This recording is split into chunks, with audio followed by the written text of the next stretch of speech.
Ah, agora sim.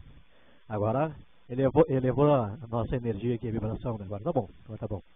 Boa noite então a todos, sejam todos bem-vindos. Quem está vindo pela primeira vez na casa, por favor levante a mão.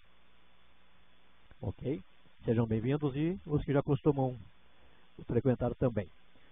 Meu nome é Marcelo, vou ficar com vocês. Só vou explicar rapidamente qual o sistema das palestras aqui da casa. Todos os dias é abordado um capítulo do Evangelho segundo o Espiritismo. Hoje o capítulo que nos cabe é o capítulo 23, nossa base das nossas palestras e é o nosso manual de instruções para viver bem aqui na Terra e tentar seguir a forma que Jesus nos ensinou. Hoje, esse capítulo, ele é bem estranho, né, Annelise? O título dele já é estranho. Por que o título dele já é estranho? Porque o título desse capítulo é justamente Moral Estranha. Moral estranha. Por que moral estranha? Quando nós falamos de moral, nós pensamos sempre nos conjuntos de valores que norteiam as relações sociais e a conduta do homem. Isso é moral. E por que estranho? Porque se nós lermos esse capítulo, do início ao fim, e não procurarmos entendê-lo e somente levarmos ao pé da letra o que está escrito, ele vai contradizer completamente o que Jesus veio nos transmitir. Por isso que é estranho. Nos soa estranho. E o tema que nos foi proposto para essa noite é justamente a construção de laços na nossa vida. Como que nós vamos abordar com base nesse tema, esse capítulo do Evangelho. Então, uma abordagem com base no item 9. Justamente, não vim trazer a paz, mas a espada. Foi Jesus que disse isso. Por isso que é estranho. Jesus, quando esteve entre nós, nos disse que ele não veio trazer a paz, mas sim a espada. Eu vou ler os dois trechos iniciais, o item 9 e o item 10, nesse capítulo, depois nós vamos conversar a respeito. Não julgueis que vim trazer paz à terra. Não vim trazer-lhe paz, mas a espada. Porque vim separar o homem contra seu pai, a filha contra sua mãe, a nora contra sua sogra, e os inimigos do homem serão os seus mesmos domésticos. Os inimigos dos homens serão as mesmas pessoas que vivem na mesma casa. Esse trecho foi extraído do livro de Mateus, capítulo 10, itens 34 a 36. No item 10 do Evangelho, um outro trecho extraído do livro de Lucas, capítulo 12, itens 49 a 53, nos diz o seguinte: Eu vim trazer fogo à terra, e quero que senão que ele se acenda. Eu, pois, tenho de ser batizado num batismo, e quão grande não é minha angústia até que ele se cumpra? Vós cuidais que eu vim trazer a paz à terra? Não, vos digo eu, mas separação. Porque de hoje em diante haverá numa mesma casa 5 pessoas divididas, 3 contra 2, 2 contra 3. Estarão divididas o pai contra o filho contra seu pai, a mãe contra a filha contra a mãe, a sogra contra a sua nora e a nora contra a sua sogra. Jesus, segundo Lucas e segundo Mateus, essas palavras saíram da boca de Jesus. Por isso que a moral é estranha. Principalmente porque nós sabemos que Jesus é o exemplo de candura, de amor, de união. Como poderia Jesus falar algo contrário àquilo que ele veio pregar aqui na Terra? Por isso que é estranho. Nós não podemos nos esquecer que quando Jesus esteve entre nós, ele nos falou de forma alegórica, através de parábolas, através de formas que o povo na época tinha condições de entender, porque afetava muito as relações humanas da época. Quando Jesus nos diz isso, Jesus veio dizer que ele não veio trazer a paz, mas sim a espada, ele estava falando justamente das relações humanas da época com relação à fé de cada um. Era isso que Jesus estava falando. Ele estava nos dizendo que a sua doutrina, a boa nova que ele estava trazendo para nós não seria entendida da mesma forma por todos, como hoje ainda não é. Então, se nós pararmos para analisar 2000 anos, 2020 anos após a vinda do Cristo, ainda nós temos pontos de vista diferentes. Todos nós. Cada um de nós interpreta de uma determinada forma. Quando Jesus veio nos dizer que ele não trouxe a paz, mas a espada, ele veio nos advertir, ele veio nos dizer que a sua doutrina não seria aceita de uma forma muito branda. Dependendo da interpretação de cada um, de cada ser humano, ela poderia gerar, como gerou, muita discórdia, muita guerra, muitas questões que levaram até a morte de pessoas, em nome de Deus, historicamente falando. Não entrando na questão histórica aqui, mas se nós nos reportarmos um pouquinho na época da Inquisição, em determinadas épocas, foram épocas em que foram interpretações do homem, atitudes tomadas em nome de Deus, que não foi o que Jesus nos veio trazer. Qual foi a mensagem de Jesus entre nós? Ele veio trazer a mensagem de união, para que nós pudéssemos fazer os nossos ajustes aqui na terra, os nossos resgates aqui na terra, sempre buscando a união e a fraternidade, praticando a caridade, que é o lema de Jesus. Jesus veio aqui nos mostrar qual o caminho que nós devemos seguir, que é a prática da caridade. Como que nós podemos então relacionar esse capítulo, esse tema do Evangelho, com o tema de hoje? A construção de laços da nossa vida. Aí eu trago uma reflexão. Hoje o Espiritismo nos esclarece, nós sabemos que não é a nossa primeira vez aqui na Terra. Esse é o primeiro ponto. Nós já somos reencarnantes milenares. O Espiritismo veio nos esclarecer que nós, como espíritos, já temos uma bagagem de uma vivência, uma existência muito vasta, uma bagagem de existências inúmeras, que nós não podemos nem mensurar, nem contar. Não temos nem como ter a ideia ou noção de quantas, mas são muitas. Pelo que hoje nós temos conhecimento, até nós termos chegado no reino nominal, na condição de seres humanos, nós já trilhamos a nossa caminhada, a nossa jornada antes do reino nominal. E não é a nossa primeira estada na condição de seres humanos.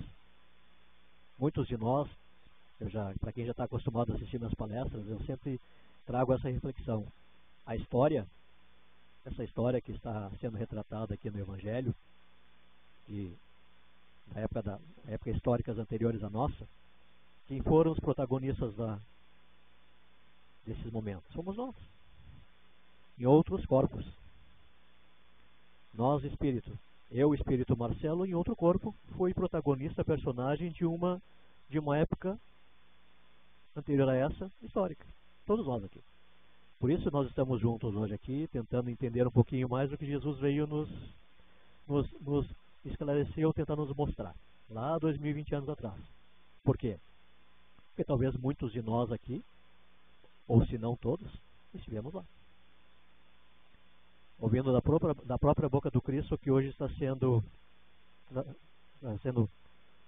reportado para nós através do Evangelho segundo o Espiritismo. Muitos de nós.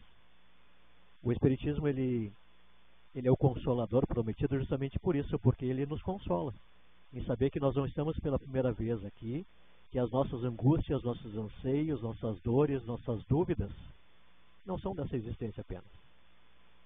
São de uma existência vasta, a nossa vida espiritual e não da vida terrena, que é esse momento que nós estamos vivendo hoje aqui.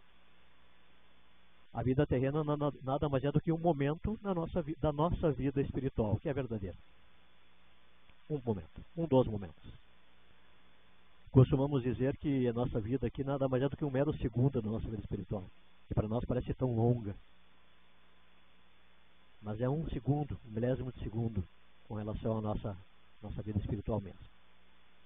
E às vezes, porque nós estamos envolvidos pela matéria, a matéria hoje nos cega, a matéria nos prende aqui, que é o objetivo da matéria, nosso corpo físico, nos manter aqui no planeta Terra para fazer aquilo que nós combinamos fazer. Essa é o grande consolo do Espiritismo, aquilo que nós combinamos vir fazer. Nenhum de nós encarnou aqui na Terra, foi obrigado a reencarnar, bem pelo contrário, nós aceitamos e viemos felizes, convictos que conseguiríamos e fazer. Vamos reencarnar, vamos fazer os reajustes necessários, reatar os laços que em algum momento da nossa vida nós rompemos, na tentativa de construir ou reatar. Todos nós aqui, na tentativa de construir ou reatar laços, nós rompemos de novo. A nossa vida, eu costumo dizer, e essa expressão é uma expressão popular muito feliz, que diz que a nossa vida é cheia de nós, é toda enosada, e é verdade. É enosada. Quando nós vemos a nossa vida é enosada, ela é mesmo. Porque na tentativa de reatar os nossos laços, nós acabamos arrebentando ele. Por que acabamos arrebentando? E por que esse capítulo do Evangelho nos traz essa reflexão?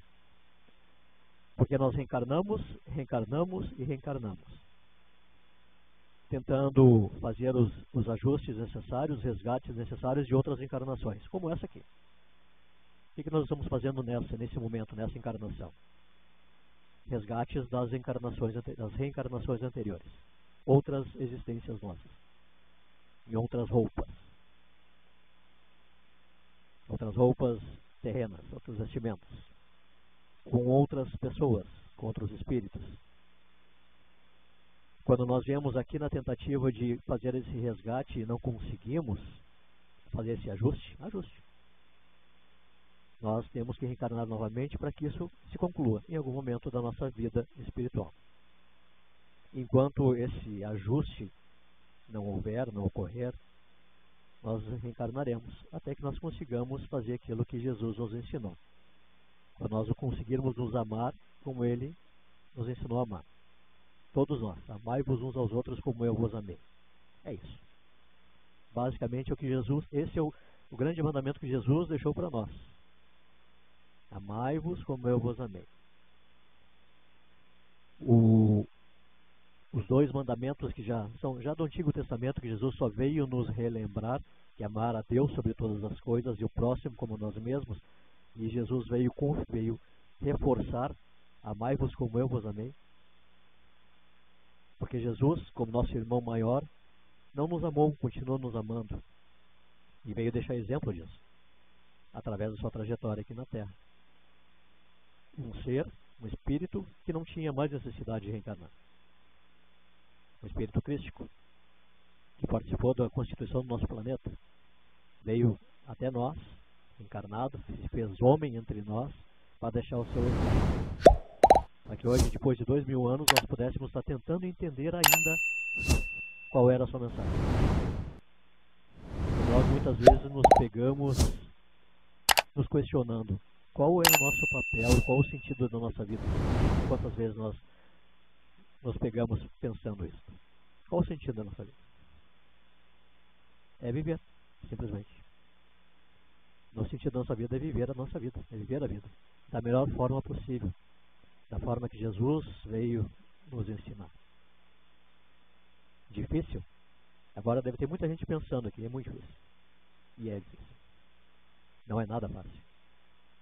Porque nós trazemos enraizados em nós justamente as duas mazelas que o Evangelho segundo o Espiritismo, todos os capítulos ele aborda, que são o orgulho e o egoísmo que nos atrasam, que fazem que nós ficamos estagnados, estacionados na tentativa de melhorar. E isso causa desconforto, né? Quando nós temos nosso orgulho e nosso egoísmo, porque nós não admitimos que temos. É difícil. Nosso orgulho não permite. Ele não permite.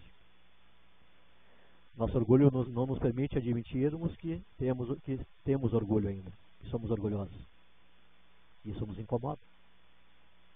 Mas não é o Marcelo, não é o Marcelo está dizendo. Jesus veio nos dizer, Jesus veio nos revelar. E Jesus veio nos alertar que é o caminho que nós devemos seguir. E como que nós vamos conseguir expurgar ou espiar, limpar de nós essas duas mazelas? É fazendo justamente o contrário a elas. Humildade e caridade.